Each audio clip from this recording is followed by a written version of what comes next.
तो क्या लग रहा है अभी जैसे जिनको इंडी गठबंधन का प्रत्याशी बनाया गया है वो कैंडिडेट ही नहीं है यहाँ पे। नहीं, कांग्रेस का कैंडिडेट तो नहीं है।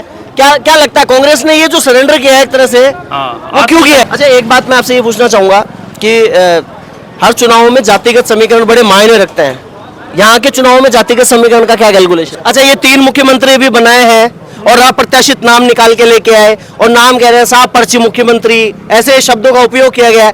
जनता क्या सोचती है ये डिसीजन जो अचानक से किसी को जिनका नाम आम जनमानस में किसी ने सुना नहीं था उनको मुख्यमंत्री बना देना, जनता इसको कैसे देख रही है? एक आम आदमी को मौका देने के रूप में देख रही है क्या? नमस्कार जी। हाँ नमस्कार सर। यही से स्थानीय अब कैसा है माहौल? किसका माहौल? मोदी सरकार।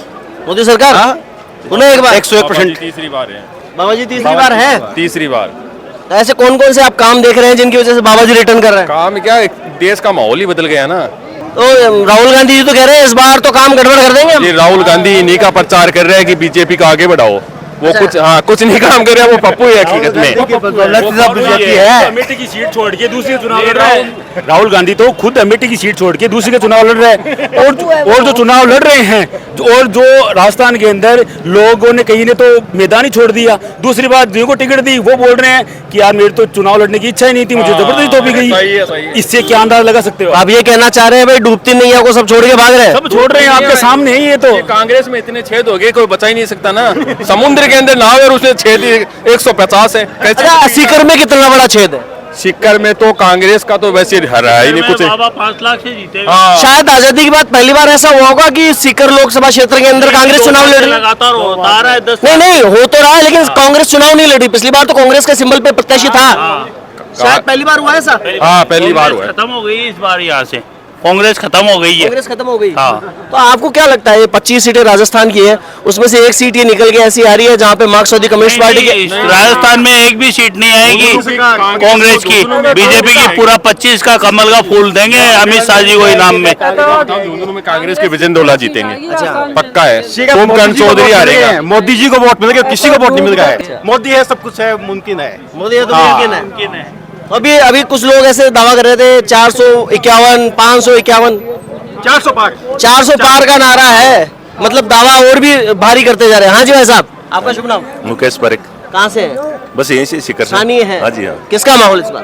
बस सर मोदी जी का है। मोदी जी का है? हाँ जी हाँ। अभी पारिक जी है शायद यहाँ से विधायक भी। हाँ हाँ पारिक जी है विधायक यहाँ से, कांग्रेस से है शायद वो। हाँ जी। तो क्या लग रहा है अभी जैसे जिनको इंडी गठबंधन का प्रत्याशी बनाया गया है वो कैंडिडेट ही नहीं है यहाँ पे। नहीं, कांग्रेस का कैंडिडेट तो नहीं है। क्या क्या लगता है कांग्रेस ने ये जो सरेंडर किया है एक तरह से वो क्यों किया? समर्पण कर दिया कांग्रेस ने। नहीं, क्यों कर दिया? उनको क्या लगा यहाँ पे? वो हार की वजह से लगातार हारते आ रहे हैं ना। अच्छा, एक सवाल और मेरा ये भी है कि अगर कांग्रेस का प्रत्याशी खड़ा होता तो भी क्या मार्क्सवादी कम्युनिस्ट पार्टी का प्रत्याशी खड़ा होता क्या? से जीतता। नहीं, प्रत्याशी खड़ा होता क्या माकपा का? हाँ होता। तो कांग्रेस तो यहाँ पे तो सेटलमेंट कर लिया और वायनाड में चुनाव लड़ रहा है आमने सामने। ये क्या समझौता हुआ, आप बताओ? अच्छा, आप अवसरवादिता कह रहे हैं इसे? हाँ, अवसरवादिता है। मोदी के खिलाफ षड्यंत्र रच के एक, फिर भी मोदी तो जीतेगा, पावरफुल वोटों से जीतेगा, 5 लाख वोटों से जीतेगा इधर।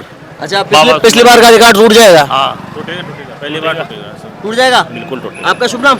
सुरेंद्र सिंह नाम। कहाँ से है सर? पलसाना के पास है, जुराठड़ा। तो अब की बार 400 पार का नारा सार्थक हो जाएगा? बिल्कुल सार्थक होगा। अच्छा, आज के रोड शो का कितना इम्पैक्ट आने वाला है? इम्पैक्ट बहुत अच्छा प्रभाव पड़ेगा इसका, और बहुत काफ़ी भीड़ थी और मतलब तीसरे हिस्से की भीड़ तो पीछे रह गई।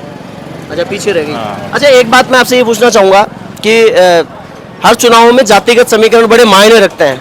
यहाँ के चुनाव में जातिगत समीकरण का क्या कैलकुलेशन? इसमें सब बराबर हो जाता है, इसमें कोई जाति पाति नहीं रहता, सिर्फ एक मोदी को ध्यान रखते हैं बस।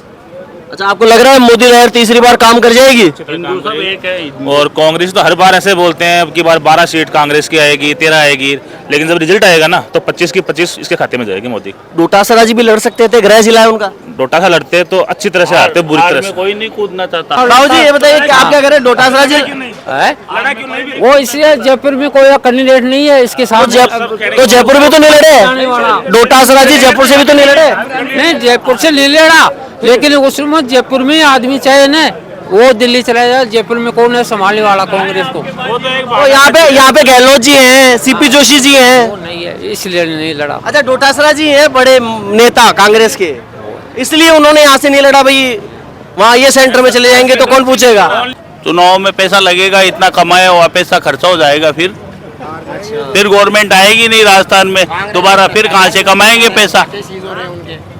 खाते सीज हो रहे हो तो उल्टा ये कह रहे हैं साहब लोकतंत्र कहते हो। भ्रष्टाचार है, भ्रष्टाचार है। अगर पार्टी होती तो उसको गठबंधन की जरूरत ही नहीं है, उनके पास कोई नेता ही नहीं है, इसलिए उनको गठबंधन तो बीजेपी ने भी किया है, पिछली बार बेनीवाल जी से किया था। तो यहाँ पर सिक्कर में क्या जरूरत पड़ गई कांग्रेस को गठबंधन करने की? और राहुल गांधी को प्रधानमंत्री बना दे। आप बताइए आपको क्या लगता है?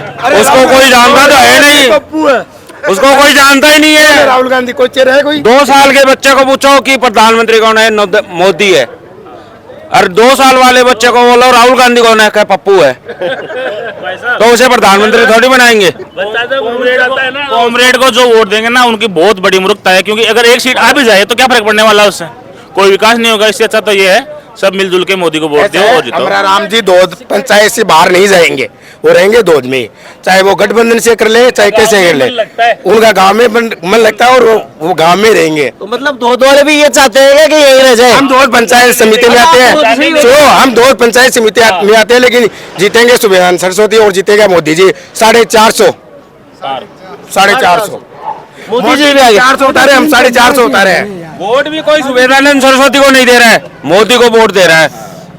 वोट अभी भी मोदी जी को है। हाँ। 2 चुनाव के बाद में भी। हाँ, अगर हकीकत बता रहा वो 200 साल जिए ना तो प्रधानमंत्री वही है। वो संत आदमी है, वो संत आदमी है, उसे किसी का लेन देन नहीं है। राहुल गांधी तो यहाँ से भर के बोरे इडली बेच देंगे। तो वो तो युवा बताते हैं अपने आप को, बोले शादी तो हो जाएगी, कहाँ दिक्कत? 50 वर्ष का तो हो गया, युवा कहाँ से हुआ? कांग्रेस को सिर्फ चाहने वाले या तो तुरक या मूर्ख है। आप भी बताइए। देश का ये पहला चुनाव है जिसका 22 जनवरी को तो रिजल्ट आ गया और चुनाव अब होंगे। 22 जनवरी को रिजल्ट आ गया, 22 जनवरी को चुनाव अब होंगे। राम मंदिर का इम्पैक्ट आएगा टोटल राम मंदिर का 100% आएगा। टोटल। और इस बार के चुनाव में अगले 25 साल की नींव रखी जाएगी और अगले 29 के चुनाव में तो शायद कैंडिडेट ही नहीं खड़े होंगे विपक्ष के, मिलेंगे नहीं,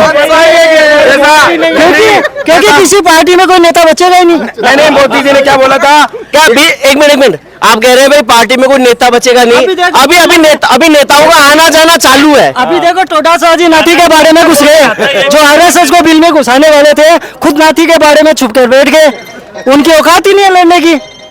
तो ऐसे धीरे धीरे 29 तक सारी विपक्षी पार्टियों के नेता भाजपा में मिलेंगे। केजरीवाल सोचता था मैं नहीं प्रधानमंत्री तो अभी एक सवाल आपसे मेरा ये है, लोग ये कहते थे बीजेपी वॉशिंग मशीन, जो नेता जिसके ऊपर आरोप लगते हैं बीजेपी में आ जाता है, उसके बाद बाजार में जाते हो, कपड़े गंदे होते हैं, घर जाके धोते नहीं हो गया, वापिस क्लीन हो जाते हैं, होते कि नहीं होते? तो भाजपा वॉशिंग मशीन है। आप भी मान रहे हैं? हाँ बिल्कुल भाई, पुलिस में सजा काटने के बाद आदमी बरी हो जाता है, उसकी सजा पूरी होने के बाद में वो पाक साफ होता है कि नहीं होता है? तो वही है। अच्छा, बीजेपी में आगे प्रायश्चित हो जाता है। आप मंदिर में जाके पाप नहीं धोते हो क्या? तो ऐसे नेता भाजपा में आगे पाप दे रहे हैं। अंदर ही दम होता तो 500 वर्ष पहले राम मंदिर बनता, अब क्यों बनाए? अरे 500 साल पहले कांग्रेस थी, कांग्रेस थी नहीं। 65 वर्ष तो रह गई ना, वो 65 वर्ष से क्यों नहीं बना? वो कांग्रेस ने 60 साल में गड्ढे खुदवाए, वो गड्ढे खुदवाएंगी, कुछ नहीं किया उन्होंने। तो अभी जैसे कांग्रेस के जो बड़े बड़े नेता हैं सारे, वो काउंटर में ये बोलते हैं साहब कि राम मंदिर जो है वो सुप्रीम कोर्ट के फैसले से बना है। दिन में देखो तिहाड़ खाली पड़ी है, सब वहीं जाएंगे, अपनी अपनी रोटियां सेकेंगे, खाएंगे, मजे करेंगे, टेंशन मत लो। पहले विदेश में कौन जानता था? विदेश में कोई जानता था कि ये हिंदुस्तानी है? आज जाता है तो हाथ जोड़ के कहते हैं कि हाँ हिंदुस्तानी है। कांग्रेस होती ना तो वहाँ पे मुर्गा हो या लेटरिन साफ करने होती ना। मोदी आया ना तो इज्जत हो गई। आपको लग रहा है विदेश नीति अच्छी रही है? बढ़िया रही है। आज हर कंट्री साथ दे रही है भारत का कि मोदी अगर सनका तो अपना सनका। और विपक्षी ये भी आरोप लगाते हैं, चलो विदेशी नीति की बात कई लोग जो है दबे शब्दों में स्वीकार भी कर लेते हैं, वो ये कह देते हैं कि साहब 2 करोड़ नौकरियों का वादा था, रोजगार का वादा था। जनता क्या सोचती है? देखो देश में अगर एक मिनट, आरामखोरी बढ़ी है देश में, बेरोजगारी। चोर है ना, चोर हमेशा दूसरे को चोर बनाता है। वो साहूकार नहीं होता, वो कहता है वो चोर है। अगर ये सच्चाई में लड़ते ना तो अकेले लड़के दिखाओ। अगर ये 20 सीट भी लेके आ जाए ना राहुल गांधी, तो हम मोदी को वोट ही नहीं देंगे। के पास कोई कैंडिडेट ही नहीं है। कैंडिडेट ही नहीं है, कांग्रेस में तुम उधर कैंडिडेट को खड़ा करो। और कैंडिडेट कौन है? राजस्थान का पहला कैंडिडेट डोडासरा है। डोडासरा होता तो नाती के बारे में नहीं घुस के बैठा रहता, वो सामने आता। हमरा राम को खड़ा नहीं करते कांग्रेस ने गठबंधन क्यों किया? कांग्रेस में अगर ताकत होती, अगर गहलोत में कुछ ताकत होती तो कम से कम खुद का कैंडिडेट खड़ा तो करता ना। तो क्यों अमराज जी को साथ में किया उन्होंने? अच्छा, ये 3 मुख्यमंत्री भी बनाए हैं और अप्रत्याशित नाम निकाल के लेके आए और नाम कह रहे हैं साफ पर्ची मुख्यमंत्री, ऐसे शब्दों का उपयोग किया गया है। जनता क्या सोचती है? ये डिसीजन जो अचानक से किसी को जिनका नाम आम जनमानस में किसी ने सुना नहीं था, उनको मुख्यमंत्री बना देना, जनता इसको कैसे देख रही है? एक आम आदमी को मौका देने के रूप में देख रही है क्या? मतलब ये टोटल से चुनाव 25 की 25, राजस्थान में 25 की 25 सीट मोदी के खाते में। अभी सब खुल के आ रहे हैं बीजेपी। मोदी को पता है किसको मुख्यमंत्री बनाना है, किसको कहाँ बैठाना है। मोदी जी को पता है? हाँ, किसी को नहीं पता होता कि आज ये क्या होगा, उसको पता है कि आज ये होगा। अरे आज भैया, आज एक बार छोटा छोटा बच्चा 2 साल का बच्चे का आप पूछोगे ना प्रधानमंत्री कौन है, बोलेगा मोदी। मेरी बच्ची है 1.5 साल की, उसको मैं पूछता हूँ बेटा प्रधानमंत्री कौन है भारत का? मोदी। राजस्थान का मुख्यमंत्री कौन है? बजलाल। अरे पार्टी में दम है तो 2 साल का बच्चों को भी होता है भारत का प्रधानमंत्री है। और राहुल गांधी कौन है? राहुल गांधी पप्पू है, किसी को पता नहीं है। अरे उन्होंने अपने खानदान में सभी को मंत्री सबको बना दिया, किसी को पूछा नहीं। तो आज ये हालत ये है कि उनको गठबंधन करना पड़ रहा है कांग्रेस को।